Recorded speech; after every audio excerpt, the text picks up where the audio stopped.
आप सभी दोस्तों को अपर्णा का प्यार भरा नमस्ते। आशा करती हूँ कि आप सब बहुत अच्छे से हो। हाँ, आप सब अच्छे से हो, खुश हो, मस्त हो, स्वस्थ हो और ऐसे ही हमेशा रहा करो। मेरे सभी सब्सक्राइबर्स को बहुत सारा प्यार और मेरे सभी नए सब्सक्राइबर्स को भी ढेर सारा प्यार और धन्यवाद। आप सभी को तहे दिल से शुक्रिया मेरे साथ जुड़ने के लिए। इसी तरह आप लोगों के जुड़ने से मुझे हौसला मिलता है और भी कुछ नया लिखने का, नया सोचने का। और हाँ, मैं जानती हूँ आप सब अच्छे हो और जी रहे हो और ज़िंदगी के जितने भी आते हुए पड़ाव हैं उसको सफलता से जी रहे हो, उस पर सफल हो रहे हो, क्योंकि आपको पता है ईश्वर आपके साथ है। ईश्वर हम सब के साथ है, सिर्फ आँख बंद कर महसूस करने की देर है। आज के मेरे कविता का यही विषय है, ईश्वर। इसका शीर्षक है ईश्वर।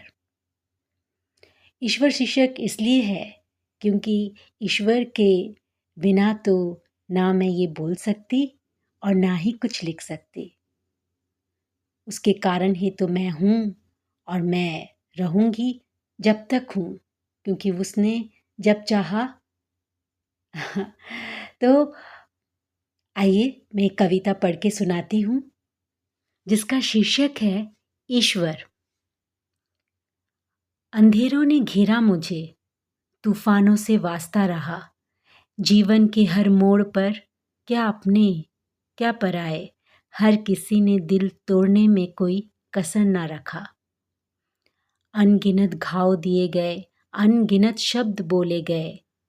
जो आंसू बहना नहीं चाहते थे उन्हें दिल को छल कर बहाए गए। हर बार जब लगा अब सब कुछ समाप्त होने को है, जीने की वजह सवालों में घिरने लगी है, तब आस की किरण ने जीवन को पुनः जीने का कारण दिया। हे ईश्वर, तुम ही हो जिसने मेरे जीवन रूपी डूबती नैया को अपना किनारा दिया। मंदिरों की पवित्र आरती तुम्हारे तेज मुखमंडल से बिखरती आभा ने मेरे टूटे हुए मन को उम्मीदों की माला में फिर से पिरोया। तुम्हारी तरफ एकटक देखना ऐसा लगता मानो ईश्वर तुम कहते, अभी सब शेष नहीं है, यही अंत नहीं। खूबसूरत है जीवन रूपी किताब, तुमने तो पलटी ही नहीं।